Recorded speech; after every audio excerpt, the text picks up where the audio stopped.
Well, it feels good to win again. Coming into the game, I guess we weren't exactly the most confident, but we saw an opportunity to win, and I guess we just took that for both games. So feels good, and hopefully it carries over to our next games. Well, I think they're probably the best team in the PGS right now, so it's going to be really hard, but we'll see what we can do.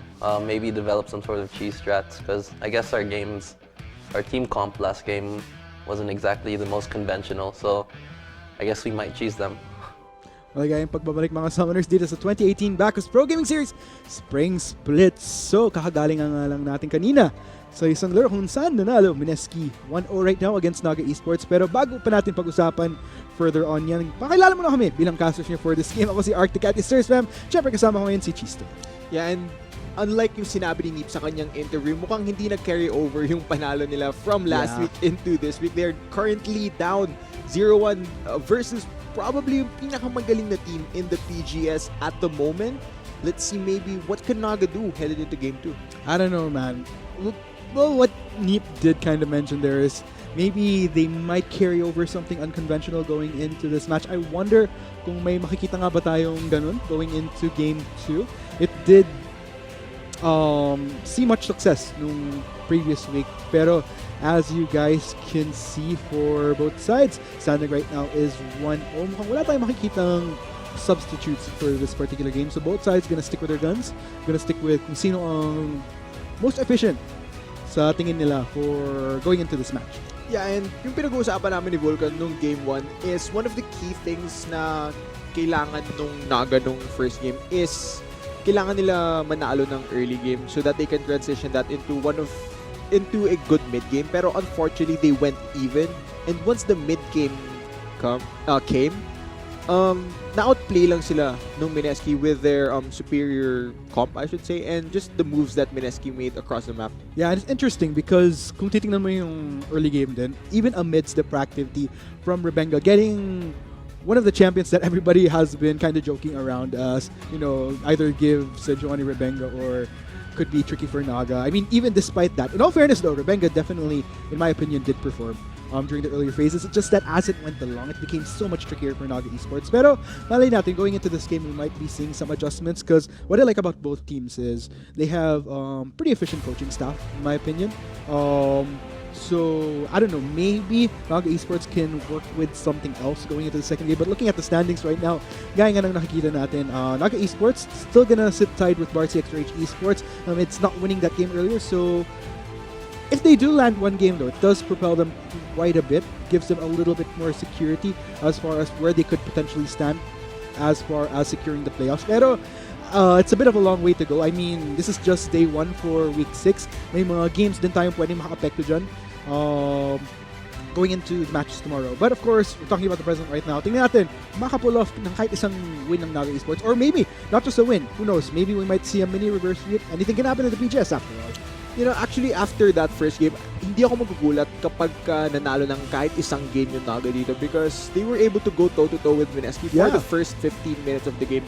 Unfortunately lang para sa kanila, hindi siya nag-pan out once the mid-game arrived kasi Mineski really abused the power spikes that their champions had, whereas it exposed the weaknesses that Naga had with their draft. So hopefully for this next game, meron ng bagong game plan ang Naga and nakapag-adjust na sila, and maybe we'll see 3 games today because I know ako for a fact I would want to see Naga go 3 games versus Mineski. Definitely. I mean, what's interesting is that even though Naga had quite the rough start after week 1, I mean, rough is probably an understatement. It was just, they didn't have the best time at all, for that matter. But, I mean, after their victory last week, like at the back of my mind, if there's one team who I feel could actually get a win off against Mineski, at least, I mean, game-wise. For match-wise, it's somewhat yet to be seen. But at least, as far as at least a game, I feel like Naga Esports has that potential. It just really depends on how kung ano yung maging adjustment sa draft nila going into game 2. Gaya nga ng sinabi mo, game 1, it did definitely show a little bit of their weaknesses. Game 2, hopefully, we could see a little bit of patching up to resolve that.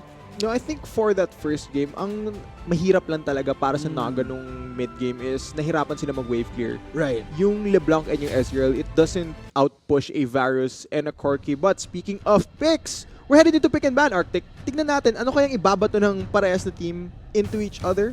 Yes, let's go ahead and see, ladies and gents. Syempre, from wherever you're watching, let us know your thoughts din as to how this draft goes. Or once after, let us know kung ano yung thoughts niyo as to kung sino tingin niyo yung pwedeng manalo dito. Of course, hashtag AnyWin, hashtag MSK win. Skarner being hovered by Naga Wow. Esports here. Skarner has been one of those picks that has been rising in popularity. It is locked in. Now, Mineski, I think they can respond to it. Possibly a Camille pick. I wouldn't be surprised to see them pick that champion again, but it's actually Sejuani being first pick. Let's see. What will they pick for their second pick? Yeah, interesting enough. Both junglers have been locked in. Wow, the Ezreal as well. Gonna be locked in right here for Mineski. Okay, so actually no Camille. My prediction was bad. But yeah, let's see what Naga Esports will respond here. They did first pick a jungler in that Skarner. Luxuria will be playing Caitlyn for this match. I don't think Luxuria has played Caitlyn in this split yet, so we're yet to see how he performs on this champion. Morgana, Wow. okay. This could go both to Calculated and to Neep, so this is definitely a flex pick. Pero baka ito yung sinasabi ni Neep during his interview na cheese ng Naga Esports There para we go. ma-throw off guard yung Mineski. Pero yeah, Camille, again, being picked by Mineski. And since they already have Sejuani, we can be sure that the Camille is going to Kaigo again in the top lane. And man, speaking of cheese, like Naga Esports, they have all that potential to do so. I mean, they have Calculated. When Calculated was on AEX, that was pretty much the Syndra? Ooh, I'm a fan of Syndra. I want to see this be locked in, and it is There locked you go. in. So looks like there will be absurd amounts of damage in the mid lane for Mineski. But now Naga Esports are hovering over this Poppy. I do believe Iconic did play this pick last week. And what this does is that it means that the Camille won't be having the best time hopping in and out of these fights. Okay, Diana. Okay, with this Diana locked in, we can be sure now that the Morgana is going to Neep. It will be a Caitlyn Morgana bot lane. Very safe bot lane, very difficult to lock down because of the range that Caitlyn provides and the black shield protection coming from the Morgana. But man, Diana into Syndra, very interesting matchup in the mid lane. If Diana gets a bit ahead, I definitely see Hamas being in a bit of trouble because Diana also has that one-shot potential that Syndra provides. Ooh, we'll just have to see though. Mukhang saktong-sakto yung interview ni Neep actually. Naga Esports really gonna bring out something a little bit more unconventional. Pero overall, I actually like the direction this is going. Pero tingnan natin if Naga Esports can deliver given this composition right here. So gaya nga ng nakikita niyo mga kaibigan, both sides have their compositions locked in. Be sure to tune in kasi syempre ongoing pa rin yung mga promos natin gaya ng Thrill of the Hunt and Unlock and Win sa bawat kill or potential steals na makita niyo sa Baron or Dragon that will unlock Thrill of the Hunt. Meanwhile, once we reach certain viewers as far as milestone goes, yan ang ating unlocking. Yeah, and looking at the complete team comps here from both teams, Mineski more conventional here, having more of that team fight potential. Of course, the Giovanni Taric, parehas malakas dyan sa mga team fight na 5v5, whereas Naga Esports, gaya ng sinabi ni Neep, somewhat unconventional, going for a more pick-focused style here na they want to single out a target from Mineski and just immediately take him down before they head into those 5v5 fights. And Naga Esports, meron silang tools to make it a 4v5 before the fight even starts. We have Skarner with his ultimate, will just pull people back, and of course Morgana will basically turn you AFK if she lands her Dark Binding on you. So we'll just have to wait and see if Naga Esports are able to execute on their unconventional game plan here. I'd have to agree with you there, Chista. Really wonder if they could pull it off here. Pero in all fairness, I mean, for this particular split, I think tama ka, hindi pa natin nakita si Luxuria mag-Caitlyn just yet. But if I remember by history in general of Luxuria, we have seen him during the previous split known as the Asian Arenas. That was like last year pa, when he was in the bot lane with Moraita Boy. And I feel like this Caitlyn Morgana, this was something that they might have used during the previous split. Although he is with Neep now. Neep, I kinda hail as one of my favorite supports in general, like in PGS history. But of course, we'll just have to see if execution is on Naga Esports' side right now as we head on to the Rift.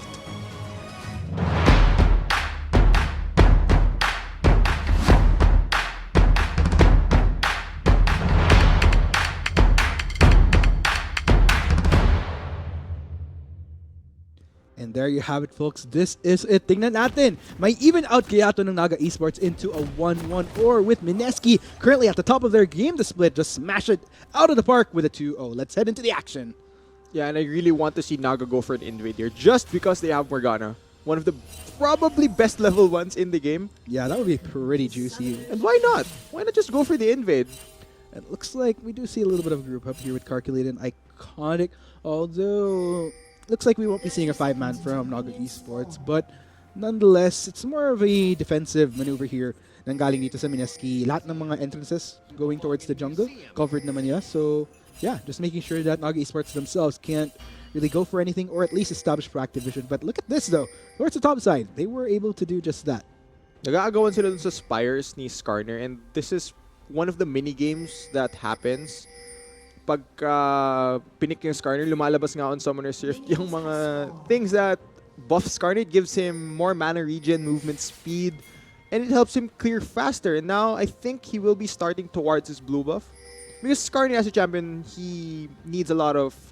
I mean, he burns a lot of mana trying to clear his jungle. Of course, para siyang yung lumang Evelyn where you constantly spam your Q. That's basically what Skarner does. That's medyo interesting na kumambak nitong si Skarner as of recent weeks. We did see, I believe si XDXP nakauna just last week lang sa pagbalik ni Skarner dito sa PGS in a way. But looking at both junglers, nagsa-start sila sa parang side ng mapa. So, might see a little bit of a transition towards bot side. Tingnan natin. Yeah, pero yun nga, pag-usapan natin yung Skarner pick since nandun na rin tayo sa topic na yun. Meron tayong mga nakikita ng Skarner, they go for the unsealed spellbook para mas mabilis yung cooldown ng summoners nila. Of course, having your flash up even sooner, your flash R on Skarner, one of the best ults in the game, just can really lock somebody down. Pero mukhang Predator ang pinili ni Rebenga dito. Still very effective on Skarner. Bibilis yung takbo niya. Yeah. That's basically what Predator does. Bibilis lang yung takbo mo. Fast and Furious. Meanwhile, stun on to Calculate. A little bit of damage right there. Thomas getting Calculated. Half a health. Medyo kailangan huminay-hinay itong si Calculated. Until such time, maybe might have a better time going level 6, I guess. Yeah, kailangan niya kumalma dito sa mid lane. Until umabot siyang level 6. Kasi it's a melee to range matchup and Syndra has a lot of damage early game. So, kailangan mag-ingat si Calculate na hindi siya ma-chunk pa ulit-ulit dito because pag na-force out of lane siya ni James dito, he'll just be put in a very difficult spot. Indeed. Meanwhile, towards the spot side, nakapush in naman tong si Gary tsaka si TG. Kaya medyo chill lang si Luxury and Nip dito. They will be forced to kind of deal with whatever waves. Just farm up whatever comes under their turret here. Alam mo, gusto ko itong ginagawa ng Naga in a sense where alam nila na ang aggressors ng Mineski is yung bot lane. Merong tools na maging aggressive yung bot lane ng Mineski dito sa game na to. So, ang ginawa nila is they picked an incredibly safe bot lane duo in Morgana Caitlyn. Caitlyn, isa sa pinaka-safe na laners in the game because of her superior range and her traps as well, providing the zoning once you're in lane. And Morgana, one of the best partners into a safe lane kasi mahirapan silang masisi because of the black shield, having the dark binding as well. If you get hit by that while you're trying to engage, it basically stops the fight because dark binding lasts forever. Good balance here for bot lane, in all fairness. But let's go ahead and see though if we might be seeing something for as far as Rebenga is concerned. I'm wondering, is it going to be more of a scenario where we just kind of wait for the level 6 for Rebenga here? Because I don't really see as much happening with the Skarner within the first 5 levels. Yeah, I think si Skarner isa sa mga jungler na more focused on getting his ultimate quicker, getting that level 6 because it just gives him a massive buff, makes him incredibly relevant in the game, especially only QSS removes it. So you really need to keep in mind the level that Skarner has and try and keep track of areas para maiwasan mo yung level 6 ganks niya na sobrang potent. Meanwhile, looking here, sure, I gotta hand it to Naga Esports' bot lane though. I think they're managing somewhat well in a sense. I mean, even with Gary and TG constantly pushing in this way, could potentially lead to this bot lane for NE to miss out on a creep or two, but doesn't really set them back too much though. Rebenga coming in from the back line though, TG and Gary, that will be Arcade shift a bit and so much damage onto TG and that will be first blood going to Naga Esports. Ang ganda ng setup na yun, Arctic. Just the chain CC coming from them. Hindi sila nag-engage dun sa Ezreal kasi alam nila na meron siyang Arcane Shift, meron ding Flash, so very slippery champion. Instead, ang napili nila ay si TG on the start. And look at the chain CC. The stun coming from Skarner. Chained into the Dark Binding, into the trap. That's like 2 to 3 seconds where you're not moving. And at this stage, you're really not tanky enough to survive all that damage. So great setup from Naga Esports. They are rewarded with First Blood. Yeah, that was tricky for Mineski right there. They didn't really have much knowledge of Revenga's whereabouts considering kung titignan mo yung bot lane, especially the river, medyo madilim. So I don't think they had that type of coverage to even see that coming. Although they were quite pushed in. So nonetheless though, First Blood, great start here for Naga Esports. Tingnan natin if it'll actually lead to anything for them.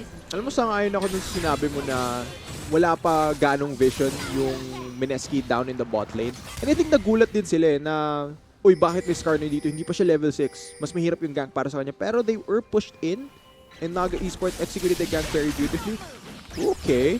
Iconic just kind of juking it out a bit with Kaigu. So, a little bit of small skirmishes here and there para dito sa top laners ng both sides. I like how aggressive Iconic is playing regardless of Kaigu constantly pushing him. I like how feisty he is. And I gotta give compliments to him. I like the shake-up with the Fiora pick earlier. And this time, he's definitely holding his own on this Poppy as well. He did have massive success on it during the previous week. So it's nice to see that we do see somewhat of a constant from him as far as picks that could very well much be effective for him in the Cheese laning din phase. tong Poppy and Yeah. actually, sobrang gandang counter niya into the Camille. It's a Camille-specific counter because we know Camille wants to dash in with hookshot. And what does Poppy do? Deny dashes with her W. So I really like that this is the counter that Naga will be using laban dito sa Camille, which is probably one of the strongest top laners at the moment. Tsaka you have to give kudos dun na andun yung flexibility ni Iconic na gumamit ng mga ganitong champions. But then again, medyo nagtatayin na rin siya sa sinabi ni Neep na okay, I'll have to hold up right there. June goes for the potential lock-in onto Calculated pero yan na nga ang cleanse para masigurado niyang makatakas lang siya ng Great Shell. Man, that was a battle of patience right there. Alam mo yung ginawa... Okay, that was cheese. Yeah, speaking of cheese though, Luxuria taking quite a bit of damage right there. Force the flash by Neep. Tries to get the Dark Binding kill onto Gary, pero Gary himself will be forced to expend the flash there.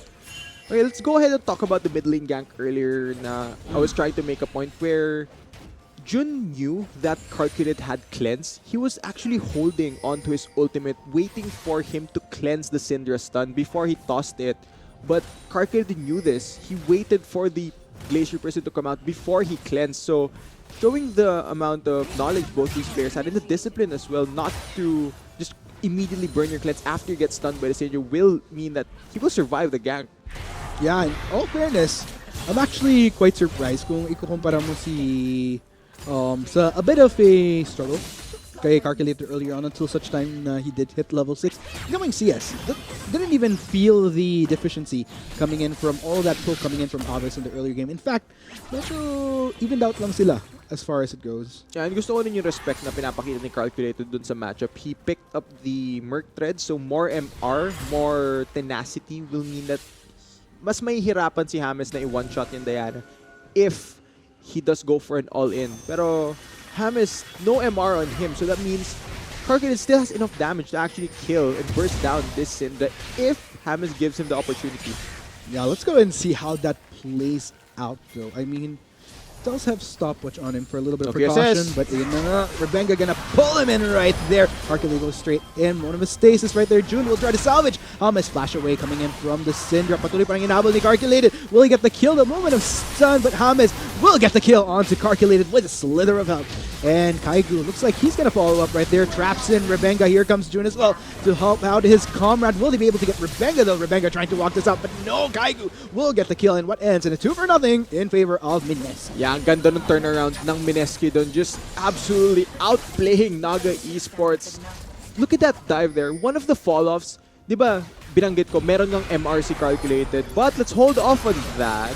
Yeah, that might be a little bit of a lock-in right there. TG Cosmic Radiance will be forced to flash away, and he survives to tell the tale. Unfortunately, Luxuria with the ultimate, not able to secure that, but looks like they might actually get Gary here. Gary, heal is still up for him, but no, with that lockdown, Dark Binding for days coming in from Neep, and Luxuria gets the kill. Okay, that did look like a prediction, but I want to give Gary the benefit of doubt. Mukhang nag-arcane shift lang siya in a straight line. Unfortunately, not out of range yung Dark Binding. And since nahiwalay na si TG because he got chunked at the start of the fight, the Ezreal will go down. But man, looking at that mid lane dive, di ba binanggit natin? Calculated pick. Oh, why this is so much fighting? Yes, I'll have to hold you off there, Cheese. So James gonna try to make his way out of there. Dark Binding does get the connect. James, I don't think he'll survive this as Calculated gets the Vengeance skill finally. Okay, that was very proactive move by Rebenga. There's so much focus around this mid lane. And since wala ka pang QSS on this Syndra, it means that you will get CC locked. Wala ka ng pantakas dun eh. So you will go down. Mineski though, man, 3-2 right now. Naga Esports, definitely a little bit of better start. Pero we can't discount the fact that in a medyo evened out pa rin to, could go either way. I gotta give my commendations to Luxuria and Neep in the bot lane though. I mean, they're really holding out for Naga here. And definitely a great build for Luxuria, not to mention. So currently sitting at a 2-0 with his Caitlyn. Not to mention 100% kill participation for Neep thus far. Yeah, and you mentioned the kill participation that Neep has. Okay, Iconic is in a bit of trouble. Yes, medyo hinabol pa rin to ni Kaigo will knock his way out of there, and Iconic lives to tell the tale. Yeah, for this game, I think Naga are playing very skirmish heavy, and part of the reason why they have been picking up so many kills is Mineski are playing to that. Sinasabayan nila yung aggression na binabato ng Naga sa kanila. And now, Rebenga is bot lane again. He has his ultimate up. Yes, let's see if he'll manage to get Gary though. Gary trying to make his way out of there. That will be a stun, but no, that Rebenga pulls Gary straight in, and that will lead Luxuria to a killing spree. That's so dirty from Naga Esports. It's super frustrating. Okay, more fighting though. Yeah, I think Iconic's gonna get solo kill here. But yeah, moving back into the bot lane gank by Rebenga, the only disengage na available para sa Mineski is if TG is able to land the Dazzle or if Gary is able to arcade shift away. Pero the Black Shield denies the CC, so that means that Rebenga will just have a free time running at the Ezreal at this point of the game. 12 minutes in, still no QSS means that's practically a free kill. Kasi tignan mo yung amount of CC lock na meron sa Naga Esports. If one of their CC ability lands, lahat yan for sure tatama. Ooh, Dark Binding does find its way onto TG though, but this is going to be a full fight that could be in favor of Naga Esports. They're continuing to chase down the members of Mineski. TG medyo na slow down. There will be a stun here, but no, Calculated will get the kill on the support of Mineski. Not to play further casualties. That will be Gary taking down Neep.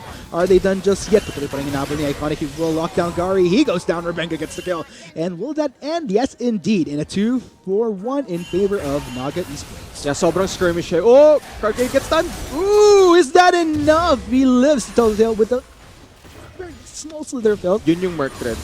Scary. Yun yung MR na bigay ng Merc Treads right there. If he picked a different type of boots, he would definitely have gone down to the Syndra there. Pero yun nga, Naga are playing very skirmish heavy, and it's what they have to do with this team comp. They need to look for these picks, single out the target, because that's what their strengths are. In their comp, they have a ton of single target CC. If they get one guy, dire-diretso rin chain CC dun. And yun nga, sinasabayan nila to eh. They're playing into Naga's strengths, and that's why they're faced with this disadvantage. Pero tingnan natin, Naga Esports, mukhang try na nila itong kunin ng Dragon. Mukhang walang responde sa Mineski, kaya bibigay lang nila to. But then again, not really much of a reason to contest it. It's kind of one of the more unpopular-ish Dragons on the Rift. So, Naga Esports will take that just fine though. Yeah, like we mentioned, Naga are playing very skirmish heavy right now. I wouldn't be surprised to see them group up soon and look for more of these picks, because right now they're ahead a bit. They need to push this advantage and really try and snowball off of this, because if they let Mineski scale and reach that point where kaya nang sumabay ng Mineski in 5v5 team fights or even the smaller skirmishes, it's gonna be incredibly dangerous for Naga. I'd have to agree with you there, Chisto. And so far, from what I'm seeing, medyo mission accomplished na itong Naga Esports. I mean, even though Iconic's sitting at a 0-1-2, I don't think it really matters, considering that he is running a Poppy. At yung value ng Poppy, medyo in-estimate kung mas magiging evident once you do hit those most of those smaller skirmishes, or maybe we might see a bigger fight if ever Mineski chooses to go for that route. Let's go ahead and see though. Meanwhile, Hana is making his way, clearing itong wave na to just fine. Just fine. Yeah. Makuha naman niya lahat yun eh. But meanwhile, amidst that, Neep really starting to get his roam on. Dark Binding does not connect Oh, on no. James. Pero habulin pa rin ni Rebenga. That will be a bit of spell immunity for him right there. But Calculated takes the brute of the turret and he goes down to James. Kung di pa rin nagtatapos ang Mineski though. Double kill for James. Wow. Yan yung tamang response ng Mineski doon. They burn the teleport, they're able to pick up 2 kills, and parehas ng kill na punta sa Syndra. That is a massive boost to his gold. And we all know Syndra, once she gets her items, deals absurd amounts of damage. Pero I think that was also a misplay from Naga Esports. Binato ni Neep ng maaga yung Dark Binding niya eh. What you need to do in that situation, if kung alam mong magpa-flash ulti si Rebenga dun sa Syndra, just wait for the ulti to land para sigurado na tumama yung Dark Binding mo. So, a bit of impatience there and miscommunication in a sense. Yeah, and with that impatience, medyo nag-reach na, it was almost an overreach after that. And Naga Esports definitely paid the price. I feel like they didn't really need to overstep that as much considering nakikita naman natin, nandun sa kanila yung lead, but we do see a bit of an attempt from Mineski to take that Rift Herald, pero sakto, nandyan sa vicinity si Neep tsaka si Luxuria along with Rebenga, so they'll be just fine. Wala pa rin takes dyan si buff na yun. Yeah, but credits as well for Mineski for constantly staying to face the aggression that Naga is throwing at them. Parang pinapakita ng Mineski na hindi namin kayo aatrasan. Definitely.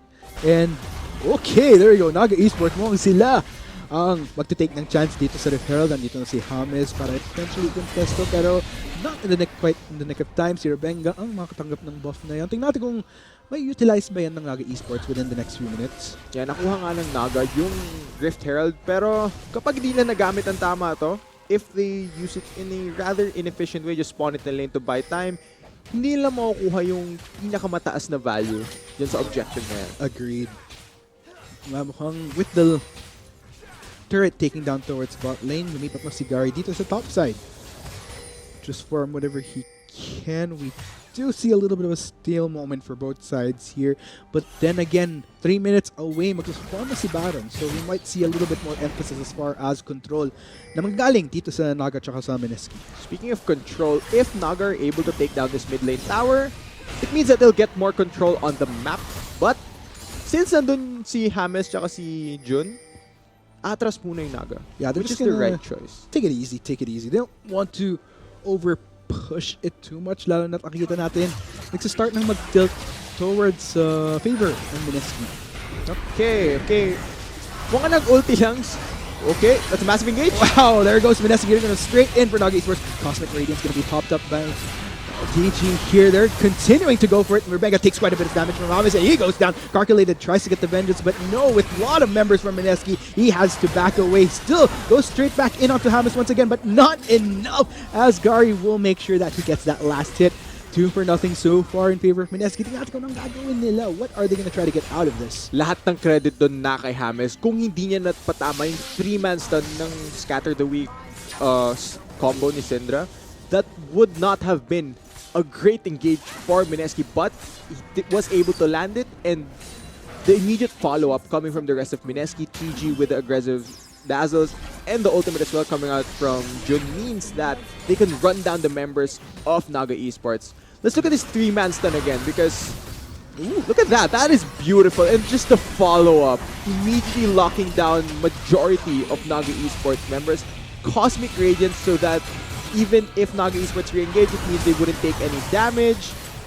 Kulang pa yung burst damage ni Calculated dito, and there's really no more follow-up. Once the Skarner is down, they need to run away because they can't team fight in this 4v4. That was quite gutsy. I mean, do you think that was a necessary back in for Calculated? Or could it have been played out differently where he could have just gone back safely? I think he tried to make the big play and go for Hammers there, but unfortunately, kulang pa nga yung damage niya. He only has his Proto Belt complete acid damage item. So talagang he didn't have enough damage to pull off a Diana outplay over there. Such a shame. But we'll just have to see though, if this because we're kind of in a scenario once again where in yung first few minutes ng Naga were so good. And Luxuria, absolutely stellar on this Caitlyn right now, sitting at a 3-0-2. Pero amidst everything that happened within the past few minutes, it's been slowly a topple from there. And such a shame kasi I think this could be a great build-up for Mineski if ever Naga Esports can't do anything within these next few minutes to remedy that. Yeah, sangayon ako dun sa sinabi mo na lamang nga yung Naga nung early phases of the game. Pero 1 or 2 super aggressive dives that got punished by Mineski. Yes! The momentum is all on Mineski's side now just because they were able to get picks just like this Carlos dead Diana. There's no way. Yes, that was just a full smackdown coming in from Mineski.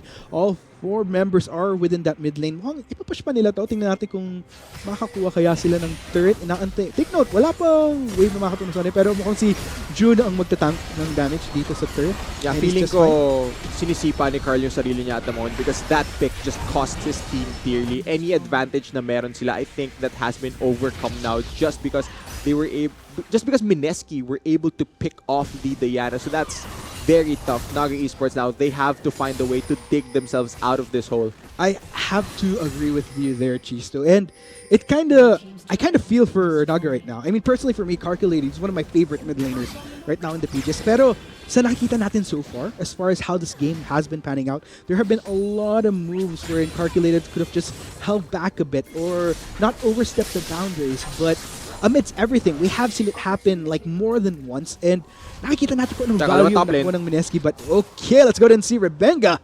He's on the prowl right now. Tingnan natin. Tutusukin niya si James dito.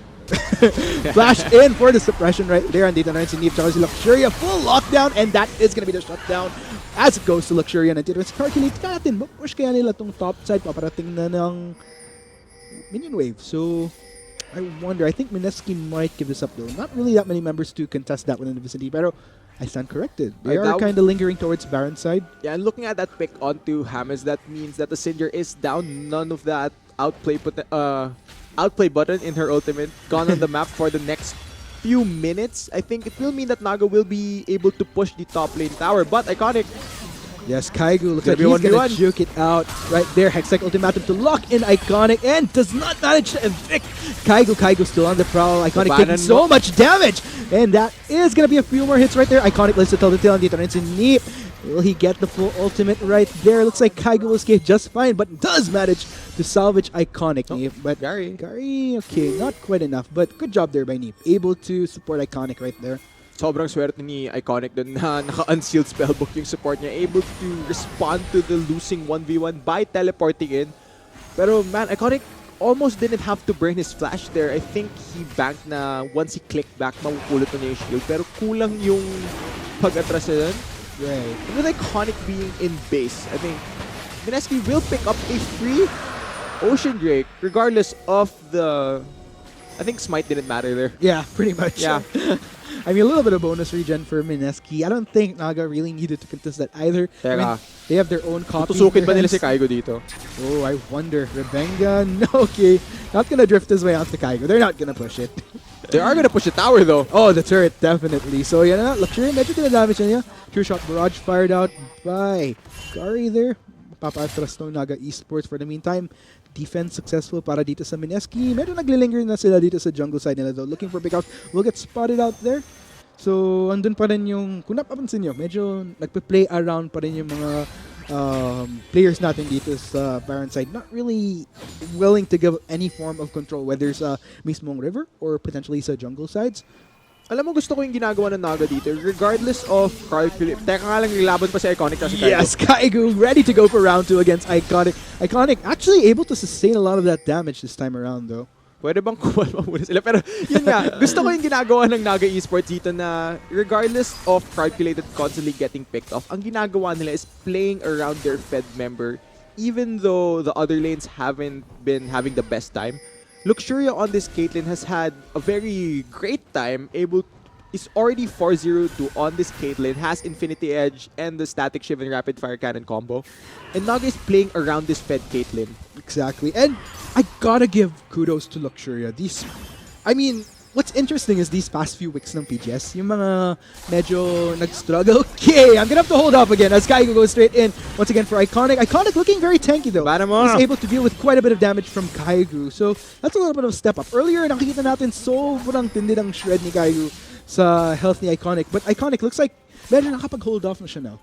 Yeah, especially since Iconic already has the Adaptive Helm, sitting on the Ruby Crystal. I mean, since Camille deals true damage for majority of the damage that she actually deals, you need health to counter that. Armor will not save you versus a Camille. So smartly enough, ang binili niyang item dito ay more health-oriented. Ooh, Iconic just trying to hold off Kaigu here. Oh, will be a ram into the wall. Neat. Well, support na rin niya tong si Iconic. Oh, unfortunately, Dark Binding does not connect. But Kaigu's taking so much damage. That will be the flash in. Neep actually manages to get the stun. And looks like that will be the kill as Iconic secures it for Naga Esports. Yeah, pero tingnan mo yung Mineski. They started the Baron. Oh, are they gonna continue it though? Mukhang hinay-hinay muna Carl? sila. Huh. Oh, okay, they're gonna try to go for Carl calculated. is going to die. Yes. Unless he can ult to a minion.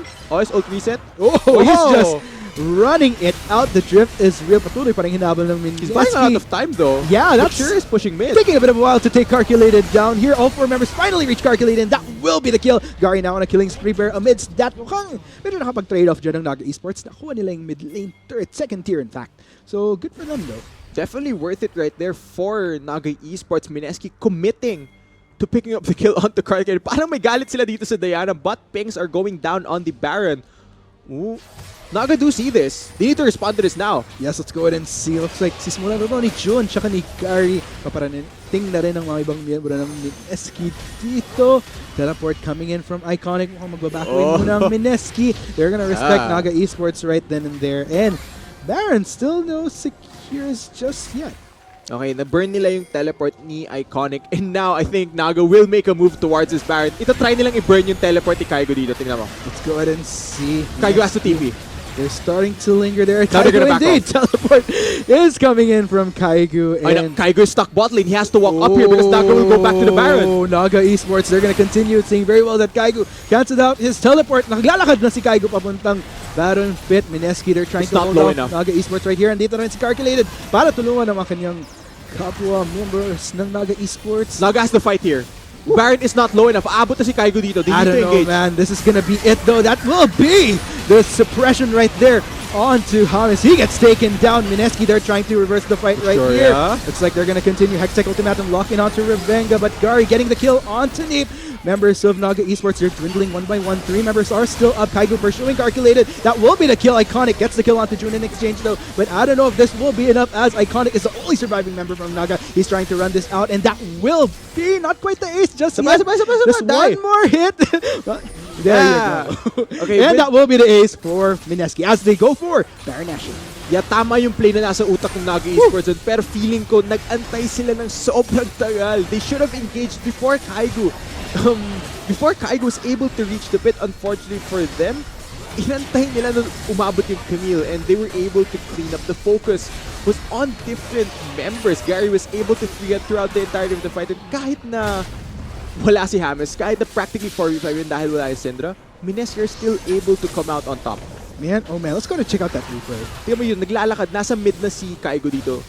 Naga should have forced the fight even earlier. Ang tagal nung inantay nila. And kahit na 4v5 nga to, they commit everything just to take down the Syndra. But Gary's left untouched. They weren't able to post any threat to the Ezreal. And Kaigo's able to dive the backline, just absolutely destroy the members of Naga Esports. Yes. And look, sure, he's focusing Kaigo. Kaigo's fairly tanky. You can't take him down that easily here. That was so tricky for Naga right there. And it's such a shame because by the time that they did turn to face Mineski, like, if I'm not mistaken, there were like 2 crucial members the side ng Naga Esports na already half health. Whilst Mineski, medyo healthy pa yung health bars nila sa laban na yun. So unfortunate. Yeah, kailangan nilang kunin yung fight earlier. But, okay, just after the replay, look, sure actually gets popped by Kaigo. And Revenga, I don't think he can take this fight. It's level 17 to level 13. Yes, I mean, even with Iconic there, looks like Kaigo will escape just fine. Okay, speaking of fighting, Yes, Calculated again, forced to deal with 3 members of Mineski. Moment of stasis. I don't think that he's will hold dead. him down, as that just prolongs the inevitable. And Mineski, with this Baron buff, they are currently on the prowl right now. Tingnan natin kung maka-siege ba kaya sila ng turret. Kaigo's already on top of things. Not to mention, on the top lane. That's tough. Medyo kalat na yung Naga at this point of the game. Medyo actually, hindi medyo. Magkakahiwalay talaga sila and they're getting picked off the map. And what that does is allows Mineski to just push wherever they want because they'll always have the numbers advantage. Nakapanginayang kasi sa mga game 1, Naga had a pretty good start. Same goes for Game 2. Pero once we hit these later parts, parang nawawala yung fluidity ng Naga Esports when it comes to their decision making and overstepping the boundaries. Particularly, we saw a lot of pickoffs onto Calculated na nakapitalize ng Mineski, and they get so much value out of all these pickoffs across the board from Naga. Yeah, now Mineski, they're pushing forward. The only way Naga can deny this push is if they pull the trigger with Rebenga on this corner. Pero I think Mineski recognizes they are wisely enough backing off, just slowly approaching the push here. Look at top lane. Kaigo is split pushing.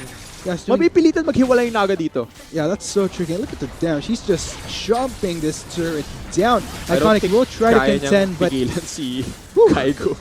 Kaigo in the midst of that actually dealing quite a bit of damage onto Iconic. If anything, most of the damage that Kaigo gets himself is from the turret. Like Yeah, the Kaigo tower's just gone. really intent on taking this turret. Might actually turn onto Iconic afterwards. And That now will be the Iconic will case. die. He's continuing to chase him down. Iconic trying to last it out. Hextech ultimatum to lock him down, but too much damage from Kaigo as he gets the kill. Meanwhile, the rest of Mineski, they're trying to push out this bot lane. Nandito na si Calculated. Para. Kaya rin yung patay yung Yes. Calculated yun. Pretty much. I mean, look at Kaigo right now, but this may potentially be the Game's last over. fight. TJ gets the kill onto Luxury. Umatras na rin si Nip tsaka si Rebenga. Kailangan nilang i-give up tong inhibitor, pero i-give up ba nila ang Nexus, Mineski's members? They're still complete. All 5 Will's 2 members down para dito sa Naga Esports. Mukhang itatry tapusin ng Mineski tong laro na to. That's 3 members of Naga Esports trying to take down Kaigo. But look at Kaigo. Just takes on all that damage like a champ. Looks like this could be the last stand. Nip taking a lot, but he will survive to tell the tale. But Mineski, they will turn their attention to Nexus turret number 1. Looks like this will be Nexus turret number 2. Rebengi's trying to back away. So is Nip. Can they salvage? I don't think that's possible. Ladies and gentlemen, once again going 2-0. That is gonna be Mineski taking it clean off against Naga Esports. GG, well played. Well played indeed. Para sa Mineski, and I think this pretty much solidifies that they will be in that first spot, the top spot in the Pro Gaming Series, Yeah. headed into the 7th and final week. So that was a very, like I mentioned, clean 2-0 from Mineski. Nung earlier parts of both games, nakakasabay nga yung Naga Esports. But once mid-game came, I think Mineski just outclassed Naga everywhere. And just the tiny errors that happened from Naga's part, where Calculated constantly got picked off, and once it fell apart, really everything just went downhill for Naga once they started making errors. I'd have to agree with you, man. And it's such a shame to see Naga Esports. Nakita naman natin yung potential nila. Kaya nilang makipag head-to-head to Mineski. It's just that what happens after that decent build-up within the earlier minutes of the game, what happens after that just pretty much crumbles. Yeah, talo nga yung Naga dito, pero gayon pa man, they are still in the 6th spot, so they still have a spot in the playoff stage of the Pro Gaming Series. So moving forward, I think this doesn't affect Naga as far as standings go that Right now, much. yep. Pero I think they can learn a lot from this game, and they have been improving throughout the PGS. So moving into the final week, I wouldn't be surprised to see Naga perform even better than this match. And so nakikita nga natin based on the standings. So yung significant change na nakikita dito natin is Mineski, they're pretty much still at the top. But of course, I guess the most significant change, gaya nga ng sinasabi ko, is towards the bottom part. 7th, Acclaim Empire X was able to climb their way up there after the reverse sweep against Infused Esports. And of course, with Naga Esports not able to clinch a single point. I guess the dream is still somewhat alive for Acclaim Empire X, less so for Infused. And kaya lang the tricky part here kasi para dito sa last 2 teams natin, nakadepende siya sa kung ano yung magiging resulta ng games natin for the next week, as well as technically for Barcy as well tomorrow. Pero yeah, I do believe we're gonna get to hear the thoughts coming from Mineski after that 2-0 win. We have been your shoutcasters for this second match. He is Arctic, my name is Chisto. Vulcan, take it away. Hello, Summoners. I'm with JN Dual and the coach of Mineski, one of the best teams entering the PGS. So, JM, congratulations to your team for that 2-0. So, I want to ask you, why are you experimenting with James? Why are you always using James?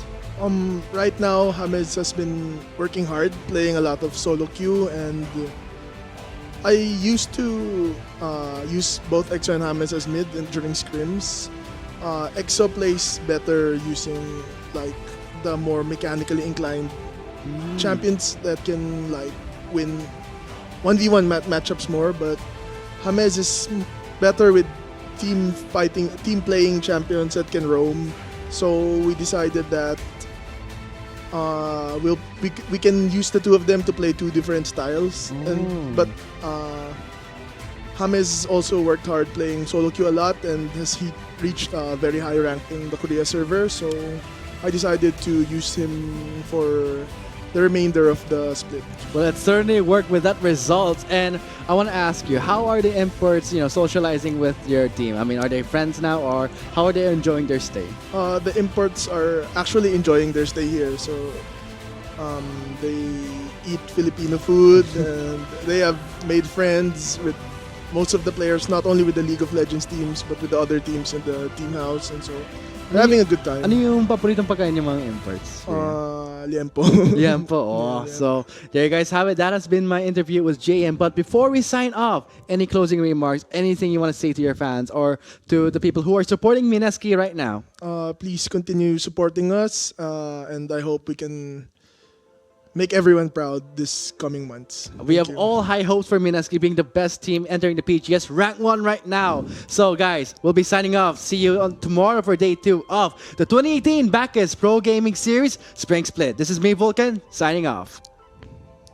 Kung ka nag-ulti lang, okay, that's a massive engage. Wow, there goes Mineski getting them straight in for Naga Esports. Cosmic Radiance going to be popped up by DG here. They're continuing to go for it. Rebecca takes quite a bit of damage from James, and he goes down. Calculated tries to get the vengeance, but no, with a lot of members from Mineski, he has to back away. Still goes straight back in onto James once again, but not enough, as Gary will make sure that he's going to be it though. That will be the suppression right there onto James. He gets taken down. Mineski, they're trying to reverse the fight right here.